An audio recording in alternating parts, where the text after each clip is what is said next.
Byte Narratives presents Burt and the Relic of Sorrow. Sit back, relax, and enjoy the story. Chapter 1: The Relic of Sorrow. As Burt and Skully continued their journey together, they found themselves in a dense forest on the outskirts of Grimdar.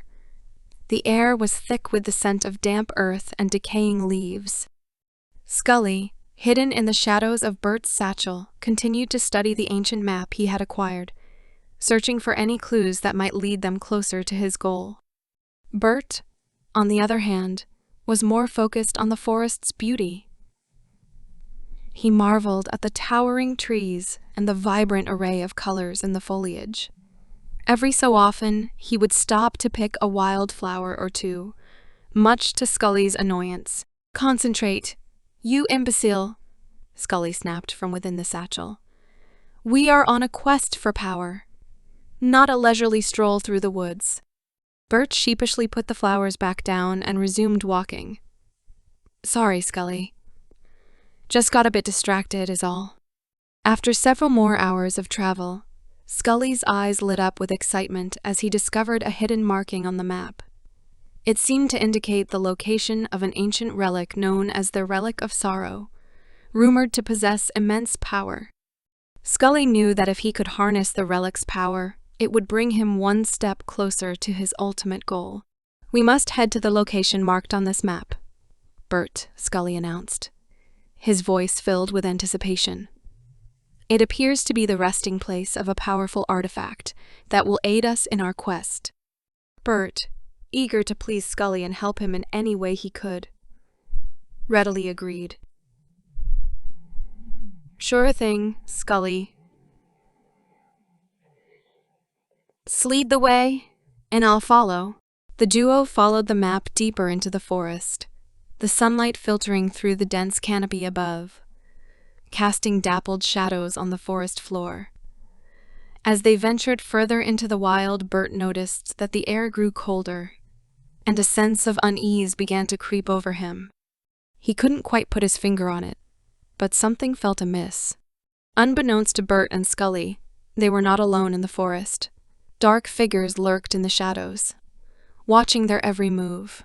The forest was home to a group of bandits who had been terrorizing the local villages, stealing and pillaging as they pleased.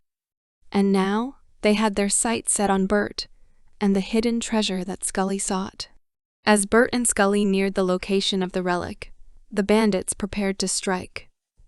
Burt, still oblivious to the danger they were in, continued to admire the beauty of the forest, while Skully grew more and more impatient, desperate to get his hands on the powerful artifact. The duo's fate now hung in the balance, as they unknowingly walked straight into the bandits' trap. Would Burt and Skully be able to retrieve the Relic of Sorrow and escape the clutches of the forest bandits, or would their journey come to a sudden and violent end? Only time would tell as they continued their perilous quest through the wilds of Grimdar. Chapter 2: The Trials of Sorrow. As Burt and Skully began to tackle the challenges set forth by the ghost of the grieving mother, they found themselves facing a series of increasingly difficult and emotional trials.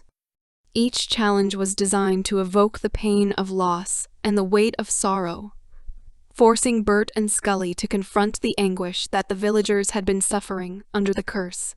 The first challenge required Burt to enter a dark, fog-filled forest. As he stumbled through the darkness, Skully hidden in his sack, Burt began to hear the distant cries of his loved ones, echoing through the mist. Each voice implored Burt to save them, to find them in the darkness before it was too late. Burt was determined to help his friends, but Skully remained hidden in his sack, feeling a growing sense of unease. The voices of Burt's friends brought back painful memories of his own past, of the loved ones he had lost in his pursuit of power. Skully tried to suppress these memories, but the echoes of the past were too strong, and he found himself unable to ignore them completely. As Burt stumbled through the fog, the voices grew louder, more urgent. He began to panic, his heart pounding in his chest as he tried to locate the source of the cries. But just as he was about to succumb to despair, Burt spotted a faint, flickering light in the distance. Instinctively, he began to move toward it, hopeful that it would lead him to his friends. Skully, still hidden in Burt's sack, felt a strange sense of relief as they moved closer to the light. As they finally reached it, Burt discovered a small, glowing orb resting on a pedestal. The cries of his friends faded away, replaced by a deep, resonant voice that seemed to emanate from the orb itself. "You have braved the darkness and the pain it holds," the voice intoned. "You have shown courage and resilience in the face of sorrow. Claim this orb, and you shall have the strength to face the trials ahead." Burt hesitated for a moment, glancing back at the fog-shrouded forest. But with Skully's encouragement, he reached out and took the orb, feeling a surge of warmth and strength coursing through his body. With newfound determination, Burt and Skully prepared to face the remaining trials, hoping to lift the curse that plagued the village and free the spirit of the grieving mother. Chapter 3: The Trials of Guilt. With the first trial behind them, Burt and Skully moved on to face the next challenge. This time, they found themselves in a crumbling ancient ruin. The walls were covered in faded murals, depicting scenes of war and loss. As they ventured deeper into the ruin, the air grew thick with the scent of age and decay. As they explored the seemingly endless labyrinth of chambers and corridors, Burt and Skully stumbled upon a room filled with lifelike statues. These statues depicted men and women, frozen in expressions of anguish and despair. Burt couldn't shake the feeling that these were not ordinary statues, but rather the remains of those who had been cursed long ago. As they moved through the room, the air grew colder, and a voice whispered in Burt's ear, "Guilt binds them, and guilt shall set them free." Burt shuddered, but Skully, still hidden in his sack, whispered back, "We must face our own guilt, Burt," and in doing so. Reluctantly, Burt approached the statues, placing a hand on the first one.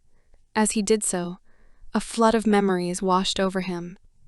He saw himself as a young boy, accidentally breaking his mother's favorite vase, and blaming it on his younger sister.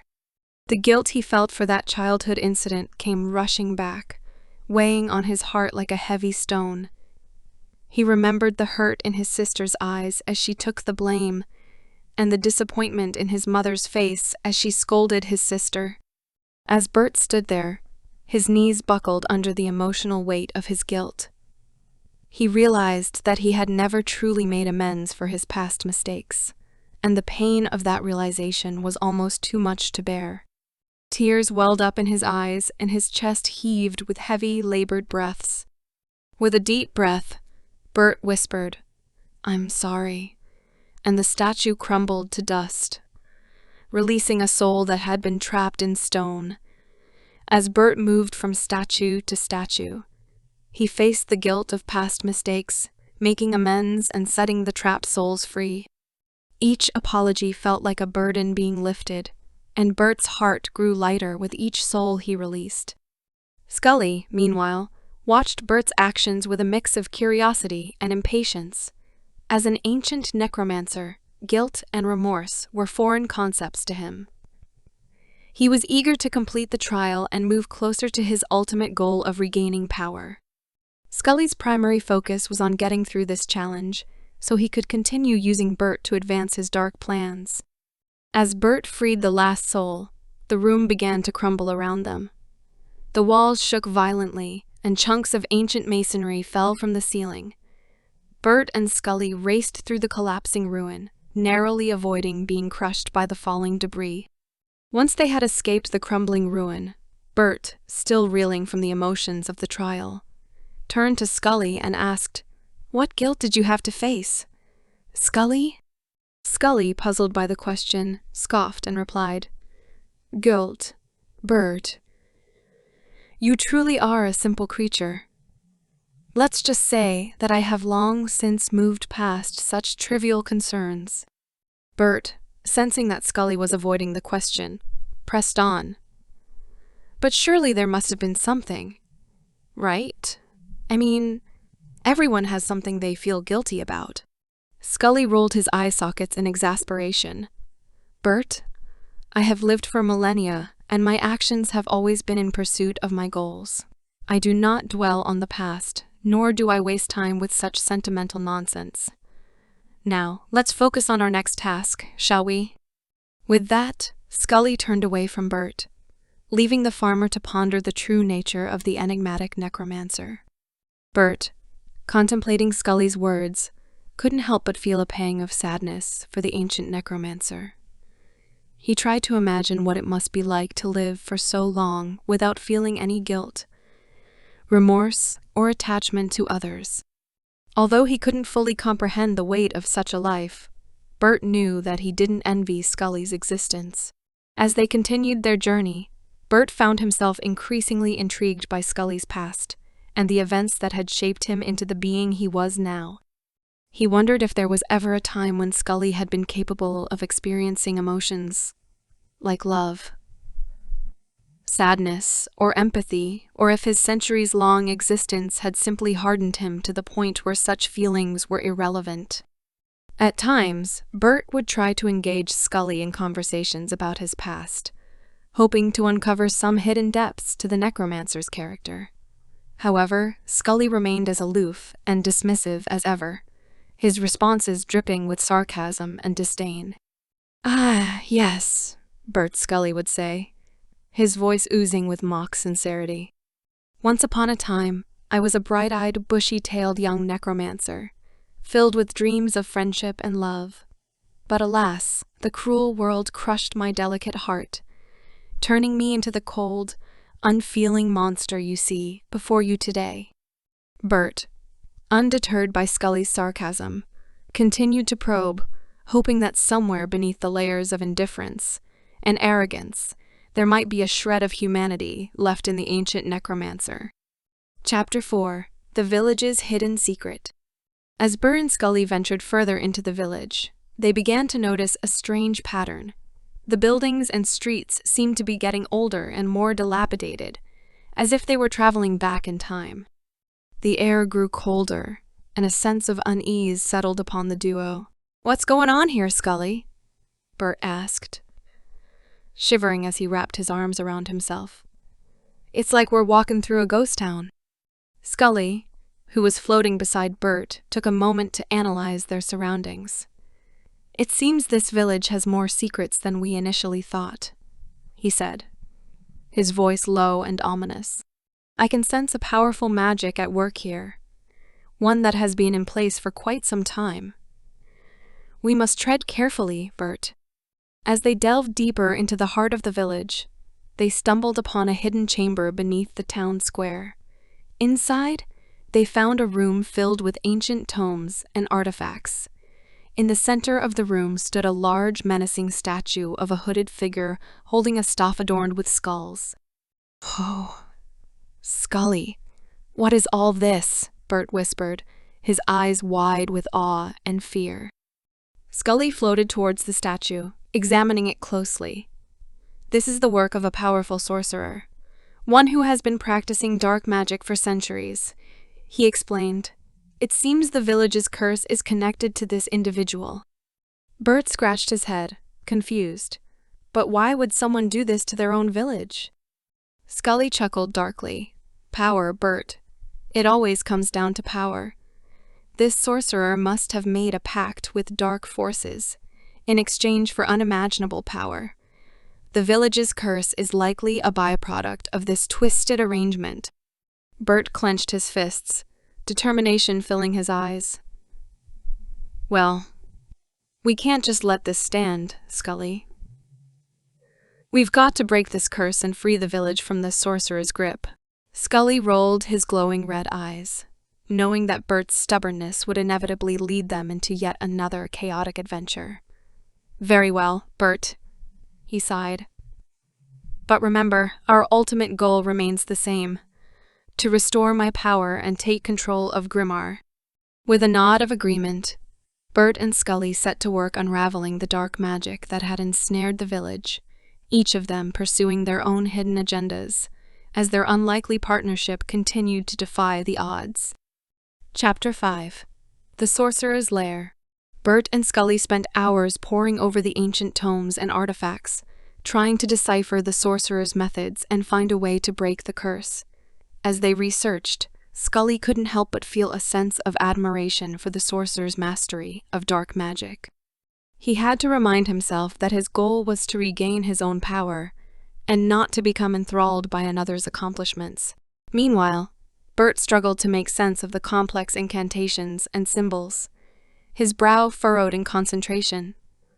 Skully would occasionally offer guidance, though he was careful to keep his true intentions hidden from Burt. Eventually, they found a clue in one of the tomes. It detailed a ritual that could break the curse, but it required a rare and dangerous ingredient: the heart of a powerful creature called the Shadow Beast. Burt hesitated, knowing that facing such a monster would be perilous. But his determination to save the village gave him the courage to agree. They ventured deep into the Grimdar forest, where the Shadow Beast was said to reside. The forest was dark and filled with twisted, gnarled trees that seemed to reach out for them as they passed. Skully, ever the pessimist, offered no words of encouragement, instead focusing on how the powerful heart of the Shadow Beast would aid in his own quest for power. As they delved deeper into the forest, they could sense the presence of the Shadow Beast drawing near. Its dark energy seemed to permeate the very air they breathed, filling them with a sense of dread. Finally, they reached a clearing, and there it stood, the Shadow Beast, a massive, terrifying creature with black fur, sharp claws, and glowing red eyes that seemed to pierce straight into their souls. Burt gulped, suddenly unsure of his ability to face such a formidable foe. Skully, on the other hand, saw an opportunity. He whispered to Burt, "This is our chance. If we can defeat the Shadow Beast and claim its heart, we can break the curse and gain the power we need to rule Grimar." With a shaky nod, Burt steeled himself for the battle, his heart pounding in his chest. Skully took his place beside him, his eyes gleaming with anticipation. The unlikely duo prepared to face their greatest challenge yet, knowing that their fates and the fate of the village hung in the balance. Chapter 6. The Battle with the Shadow Beast. With the monstrous Shadow Beast looming before them, Burt and Skully prepared to fight.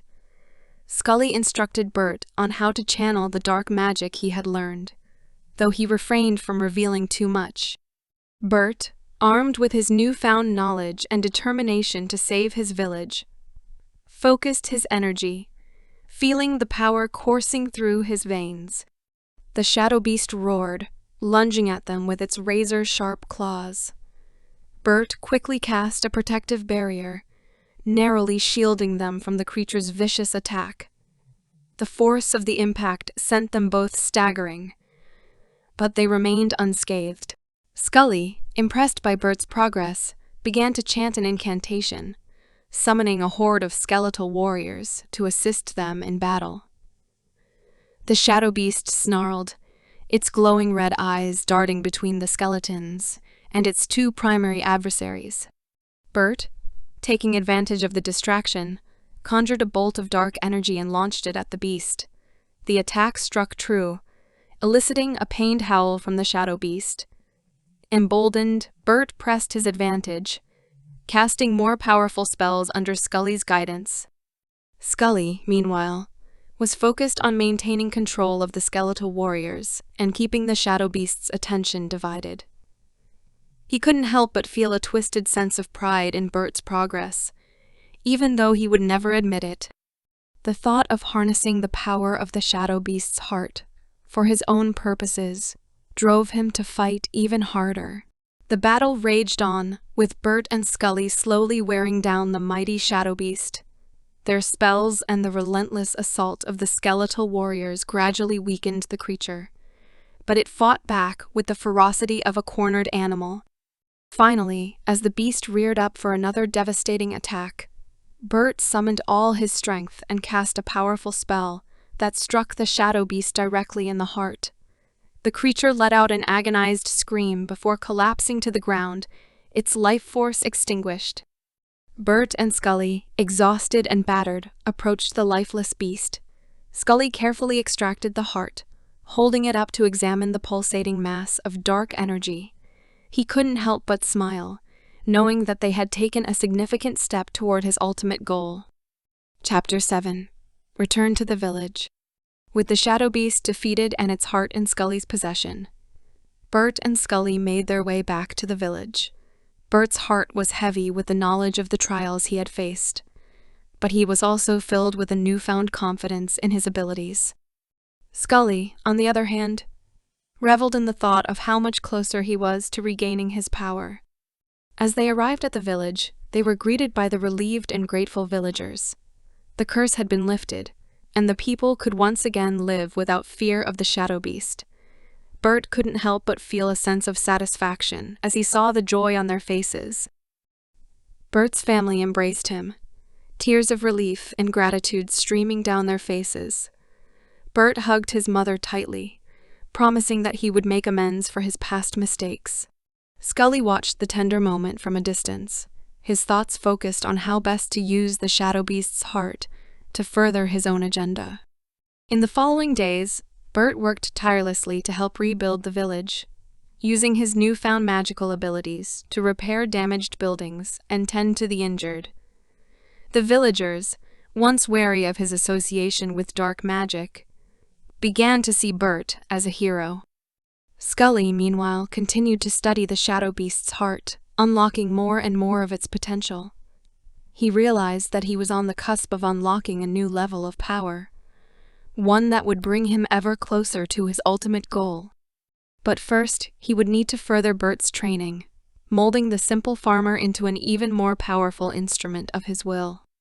As the sun set on another day in the village, Burt and Skully prepared to embark on their next adventure, knowing that the challenges they would face would only grow more daunting. Together, they would continue to navigate the treacherous world of Grimdar, their fates forever intertwined by the dark magic they wielded and the secrets they kept.